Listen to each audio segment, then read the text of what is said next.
ആർഎസ്എസിനെ പ്രതിക്കൂട്ടിൽ നിർത്തി യുവാവ് ജീവനൊടുക്കിയതിൽ ദേശീയതലത്തിൽ പ്രചാരണം ശക്തമാക്കാൻ കോൺഗ്രസ് ഒരുങ്ങുന്നു. യൂത്ത് കോൺഗ്രസ് ഇന്ന് ദില്ലിയിൽ റോഡ് ഉപരോധിക്കും. എഫ്ഐആറിൽ ആർഎസ്എസിന്റെ പേരില്ലാത്തതിനെയും കോൺഗ്രസ് ചോദ്യം ചെയ്യുന്നു. പ്രധാനമന്ത്രിയും മോഹൻ ഭാഗവതും മൗനം വെടിയണമെന്നും നേതാക്കൾ ആവശ്യപ്പെട്ടു. വിഷയത്തിൽ സമഗ്ര അന്വേഷണം വേണമെന്ന ആവശ്യവുമായി ആർഎസ്എസ് കോട്ടയം വിഭാഗവും ആർഎസ്എസ് ദക്ഷിണ കേരളവും രംഗത്തെത്തിയിരുന്നു. നോബൽ മാരിക്കാരനോട് കൂടുതൽ വിവരങ്ങളുമായി. നോബൽ, അനന്തുവിന്റെ മരണം ദേശീയതലത്തിൽ വലിയ പ്രചരണ വിഷയമാക്കാനാണോ കോൺഗ്രസ് ഇപ്പോൾ ശ്രമിക്കുന്നത്? ആർഎസ്എസിൽ നിന്നുള്ള NM എന്ന് പേര് സൂചിപ്പിച്ചിരിക്കുന്ന ഒരാളിൽ നിന്ന് തനിക്ക് ലൈംഗിക അതിക്രമം നേരിട്ടു എന്നാണ് ഈ ചെറുപ്പക്കാരൻ പറയുന്നത്. വലിയ രീതിയിൽ ഇത് ഒരു പ്രതിഷേധ വിഷയമാക്കി മാറ്റാനാണോ ഉദ്ദേശിക്കുന്നത്? Noble, good morning.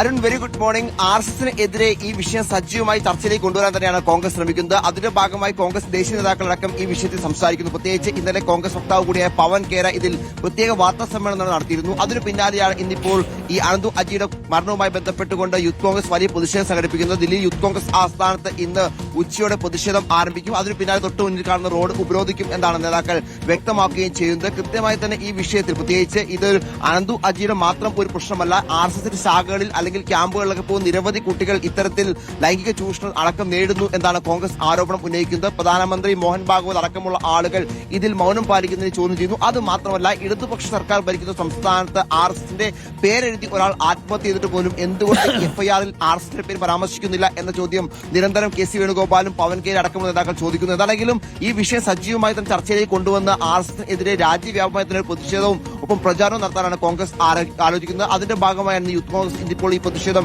ഏറ്റെടുത്തുകൊണ്ട് ഇവിടെ വലിയ തരത്തിൽ യൂത്ത് കോൺഗ്രസ് ആസ്ഥാനത്ത് പ്രതിഷേധം ആരംഭിക്കാൻ തീരുമാനിച്ചിരിക്കുന്നത്. ഇപ്പോൾ ആ പ്രവർത്തനമൊക്കെ വരുന്നതേ ഉള്ളൂ. ഉച്ചയോടെയാണ്, 1 മണിയോട് ശേഷമാണ് പ്രതിഷേധം എന്നാണ് നമുക്ക് നിലപാട് ഇപ്പോൾ നേതാക്കൾ വ്യക്തമാക്കുകയും ചെയ്യുന്നത്. അതോടൊപ്പം തന്നെ ഈ സംഭവത്തിൽ ആർഎസ്എസ് വലിയ തരത്തിൽ പ്രതിരോധത്തിൽ ആയിട്ടുണ്ട്, സമ്മർദ്ദത്തിലായിട്ടുണ്ട്. ആ പശ്ചാത്തലത്തിൽ സമഗ്ര അന്വേഷണം ആവശ്യപ്പെട്ടുകൊണ്ട് സംഘടനകൾ രംഗത്തേക്ക് വരുന്നു. ആർഎസ്എസിന്റെ കോട്ടയം മേഖല, അതോടൊപ്പം തന്നെ ഇത് ദക്ഷിണ കേരളവും ഈ വിഷയത്തിൽ കൃത്യമായ അന്വേഷണം, നിഷ്പക്ഷമായ അന്വേഷണം നടത്തിക്കൊണ്ട് കൊണ്ടുവരണം എന്ന ആവശ്യമാണ് ഉന്നയിച്ചിരിക്കുന്നത്. ഇതുമായി ബന്ധപ്പെട്ട് ജില്ലാ പോലീസ് മേധാവിക്കൊപ്പം കാഞ്ഞിരപ്പള്ളി DYSPക്ക് അവർ പരാതി നൽകിയിട്ടുണ്ട്. അരുൺ, എന്താണ് ഇതിൽ സംഭവിച്ചത് എന്നുള്ളതിന്റെ വസ്തുത പുറത്തു വരണമെന്ന കാര്യത്തിൽ ഒരു സംശയവുമില്ല.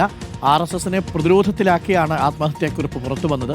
അതിൽ 1-2 ആളുകൾ വളരെ ഗുരുതരമായി തന്നെ ഉപദ്രവിച്ചിട്ടുണ്ട് എന്നുള്ളതാണ് അനന്തു സജി പറയുന്നത്.